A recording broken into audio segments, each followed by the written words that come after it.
Hello दोस्तों। आज हम लोग class twelfth board exams CBSE board exams के हिसाब से क्लास ट्वेल्थ पॉलिटिकल साइंस का last chapter recent development in Indian politics, basically ये पार्ट टू का चैप्टर है और ये लास्ट चैप्टर है। और इसी लास्ट चैप्टर की सीरीज से स्टार्ट करते हुए हम लोग फर्स्ट बुक के फर्स्ट चैप्टर तक खत्म करने वाले हैं। बहुत ही कम समय के अंदर ये हम लोग बहुत ही फास्ट सीरीज स्टार्ट करने वाले हैं। इसको वन शॉट रिविजन्स भी आप उसको कर सकते हैं। इसके डिस्क्रिप्शंस में आपको वर्कशीट्स और इंपॉर्टेंट क्वेश्चंस प्लस बोर्ड के कुछ ऐसे सैम्पल पेपर्स आपको मिल जाएंगे जहाँ पे आप अपनी प्रैक्टिस को शुरुआत कर सकते हैं। ये स्लाइड्स बेसिकली आपको बोर्ड के क्वेश्चन के हिसाब से ही बताई जा रही है, साथ साथ में ये भी बताई जाएगी कि आपको बोर्ड में किस तरह से प्रेजेंट करके लिखना है, ताकि क्या होगा, जितना आपका प्रेजेंटेशन बेटर होगा उतने अच्छे मार्क्स आने की संभावना होगी। देखो, कंसेप्ट तो सबके क्लियर होते हैं, लेकिन जिस तरह से आप प्रेजेंट करोगे उसी तरह से आपको मार्क्स मिलने के चांसेस होते हैं।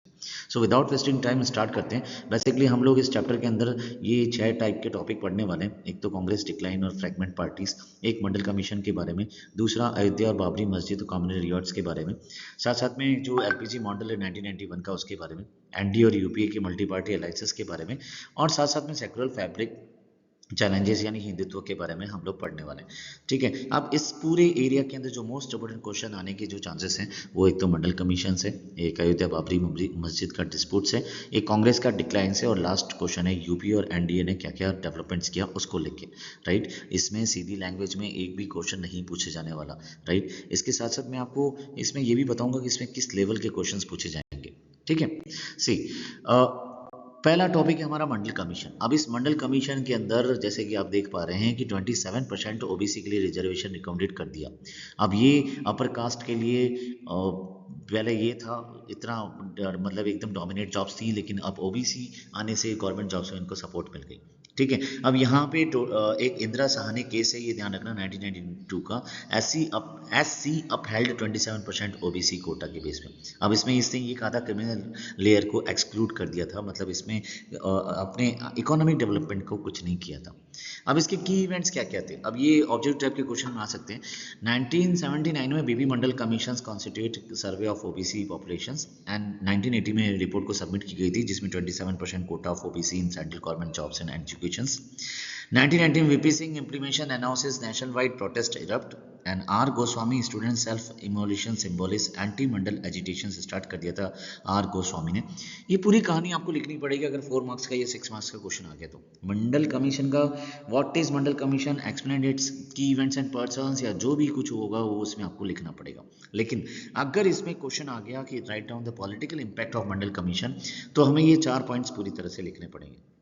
Social justice, electoral shift, anti Mandal, Hindutva counter जिसमें OBC access to government jobs and higher education, electoral shift के अंदर एसपी, आरजेडी और जेडी ये पावरफुल ओबीसी वोटर बेस बन गए। एंटी मंडल में अपर कास्ट काउंटर मोबिलाइजेशन हो गए टू बीजेपी को लेके। हिंदुत्व के अंदर BJP used mandir to make unite Hindu versus Mandal. Right, so ये सारी चीज़ें होनी स्टार्ट हुई थी। नेक्स्ट जो हमारा टॉपिक है वो है अयोध्या मंदिर डिस्प्यूट्स का और कॉमनवेल्थ पॉलिटिक्स का।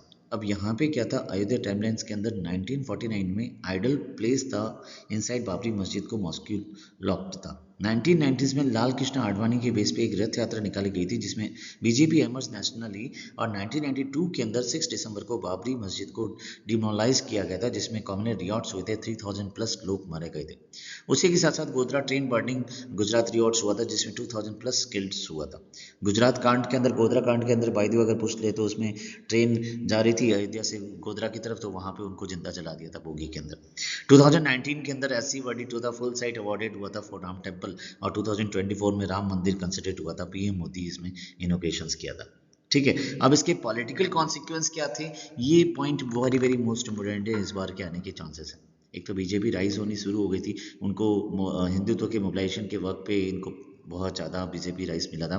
कॉमनल रिवॉर्ड्स होने स्टार्ट हो गए थे, सेकुलर क्राइसिस होने बहुत ज़्यादा स्टार्ट हो गए थे, और full land to Ramlalla alternate land for मस्जिद, और मस्जिद के लिए एक अलग से लैंड की व्यवस्था की गई थी।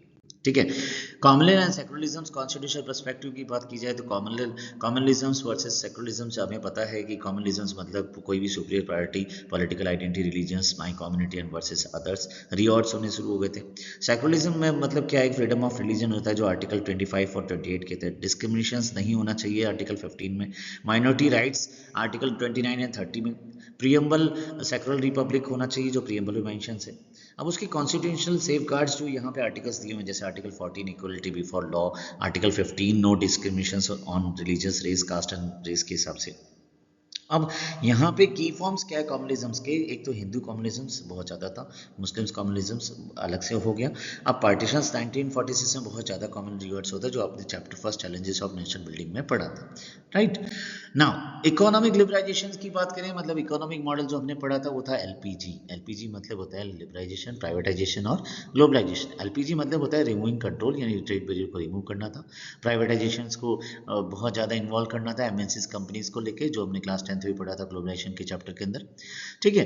ये ऐसा क्यों किया गया, क्योंकि 1991 के अंदर बहुत ज़्यादा इकोनॉमिक क्राइसिस हो गए थे। Foreign exchange reserves only 2 weeks का पड़ा हुआ था, फिस्कल डिफेक्ट आ गया था, और Indian gold place to IMF for loan, और इन्फ्लेशन से about 13% balance of payment crisis. So इसका इनिशिएटिव लिया मनमोहन सिंह ने, ठीक है। इस dismantled system of raj system and reduce import tariff and trade barriers, FDI open, private sectors को बहुत ज़्यादा इंप्रूवमेंट किया गया, स्टॉक मार्केट डिरेगुलेट किया गया सेबी को। और उसके आउटकम्स और कंट्रोवर्सी क्या रहे, जो ग्रीन कलर के हैं वो आउटकम्स हैं। ग्रोथ होनी शुरू हो गई, जीडीपी 8 to 9% बढ़ गई, आईटी सेक्टर्स बहुत ज़्यादा बूम हो गया। और इसके कंट्रोवर्सी क्या हुई, इनइक्वालिटी बढ़ गई, रिच पुअर का गैप ज़्यादा बढ़ गया, लेफ्ट अपोजिट आ गई, यूनियन अपोज प्राइवेटाइजेशन एंड स्वदेशी मूवमेंट्स, मतलब आरएसएस ने पुश कर दिया लोकल इंडस्ट्रीज को लेके, स्वदेशी मूवमेंट्स को शुरू कर दिया, ठीक है। नेक्स्ट, अब एरा ऑफ कोलिशंस पॉलिटिक्स। अब यहाँ से 1989 से लेके अभी तक politics, era of coalition politics आती है। कोलिशन गवर्नमेंट में बीजेपी एनडीए आ गया, कांग्रेस यूपी आ गया, एसपी बीएसपी यूपी आ गया, टीएमसी बंगाल आ गया, आरजेडी जेडी बिहार में आ गए, डीएमके तमिलनाडु में आ गए, लेफ्ट में बंगाल केरला आ गए, रीजनल पार्टीज बहुत ज़्यादा हो गई। सो ये मेजर गवर्नमेंट्स में, जैसे वीपी सिंह नेशनल फ्रंट में थे, नरसिम्हा राव और कांग्रेस माइनॉरिटी के थे, देवगौड़ा गुजराल यूनाइटेड फ्रंट के थे, वाजपेयी एनडीए थर्ड में थे, सेकंड में थे, मनमोहन सिंह यूपीए फर्स्ट और सेकंड में थे, नरेंद्र मोदी जी एनडीए थर्ड में थे, और नरेंद्र मोदी जो अभी वो भी एनडीए फिफ्थ कोalition गवर्नमेंट में। Why did coalition politics emerge, ये क्यों हुआ था, बिकॉज कांग्रेस डिक्लाइन होनी शुरू हो गई थी, कास्ट पॉलिटिक्स बहुत ज़्यादा चल रही थी, रीजनल राइस होने स्टार्ट हो गए थे, और साथ में फेडरलिज्म वाली स्टेट्स डिमांडेड मोर ऑटोनॉमी चाहते थे। इन सब रीजंस की वजह से era of collisions government start हो गया था। ये पूरी इसकी हिस्ट्री। अब यहाँ पे बोर्ड में मेरिट्स एंड डीमेरिट्स पूछे जाते हैं कि write down the merits and demerits of the coalition politics. So merits में क्या है, एक तो अकाउंटेबिलिटी मिल गई, एक कॉन्सेंस बिल्डिंग हो गया, डाइवर्स रिप्रेजेंटेशन मिलने स्टार्ट हो गए, प्रिवेंटिंग मेजोरिटिज्म शुरू हो गया, प्रमोशंस ऑफ डिसेंट्रलाइजेशन हो गया। जिस तरह से यहाँ पे जो जो पॉइंट्स दिए हुए वो पॉइंट्स तुम्हें लिखने पड़ेंगे, राइट। डीमेरिट्स क्या थे, गवर्नमेंट इंस्टेबिलिटी हो गई, डिसीजन मेकिंग डिले होना शुरू हो गया, करप्शन एंड पैट्रोनाइज बढ़ गए, एडमिनिस्ट्रेटिव इनसफिशिएंसी हो गई, पॉलिसी इंप्लीमेंटेशन चैलेंजेस आने शुरू हो गए। ये कोलिशंस गवर्नमेंट के ये क्वेश्चन आने का चांसेस है, ध्यान रख लेना। Next, rise of regional parties के बेस पे बहुत ज़्यादा रीजनल पार्टी राइज हुई, जैसे एसपी आई, बीएसपी आया, टीएमसी आया, आरजेडी आया, जो बिहार यादव ये सारे थे इसमें, जेडी आया, डीएमके आया, टीडीपी आया, ठीक है। अब ये लास्ट और बहुत ही मोस्ट इंपोर्टेंट क्वेश्चन है कि बीजेपी राइस में बीजेपी ने कौन कौन से मेजर डेवलपमेंट्स किए, ठीक है। सबसे पहले Narmada Bachao new social movements किए, डैम डिस्प्लेस ट्राइबल्स को लेके, Anna Hazare 2011 anti corruption IAC movements हुए, निर्भया 2012 वुमेन सेफ्टी लॉ बने जिसमें पॉस्को और पॉक्सो बना, फार्मर्स 2021 का फार्मर लॉ हुआ, सीएए प्रोजेक्ट्स बने, शाहीन बाग सिविल राइट्स को लेके, ठीक है। देखा जाए तो 2014 में बीजेपी विंस किया 282 सीट्स, ठीक है। तो उसमें सबसे पहला तो आया डीमोनेटाइजेशन, 500 और 1000 रुपए के नोट बंद कर दिए गए थे, चेंज कर दिए गए थे। 2017 में जीएसटी इंप्लीमेंट हुई थी, वन नेशन वन टैक्स को लेके। ये क्वेश्चन आएगा, 100% आएगा, और आपको इसी डेट के हिसाब से ये पूरे डेवलपमेंट लिखने पड़ेंगे। 2019 के अंदर आर्टिकल 370 ऑब्लिगेटेड हुआ था। 2019 के अंदर सीएए पास हुआ था, citizenship of to non Muslims refugees. 20 के अंदर 3 फार्म लॉस स्पार्क हुए थे, जिसमें मैसिव फार्मर्स प्रोटेस्ट मूवमेंट हुआ था, आपको याद हो तो, दिल्ली के अंदर। 2021 के अंदर farm law repeated after protest हुए थे। 2023 के अंदर वुमेन रिजर्वेशन एक्ट आया था, जिसमें 33 सीट्स इन लोकसभा इलेक्शंस हुए थे। और 2024 के अंदर राम मंदिर कंसल्टेट बीजेपी लीड्स एनडीए हुआ था, राइट। नेक्स्ट, ये की टर्म्स है जो वो बोर्ड एग्जाम्स के लिए हैं। क्रिमिनल लेयर क्या चीज़ होता है, कम्युनिज्म क्या होता है, एलपीजी मॉडल क्या है, रथ यात्रा कब से शुरू हुई, right. So I hope so आपको ये पूरा टॉपिक बहुत ही इजी गोइंग 10 मिनट के अंदर समझ में आ गया होगा। इसको बहुत अच्छे से देखें, इसके डिस्क्रिप्शन देखें।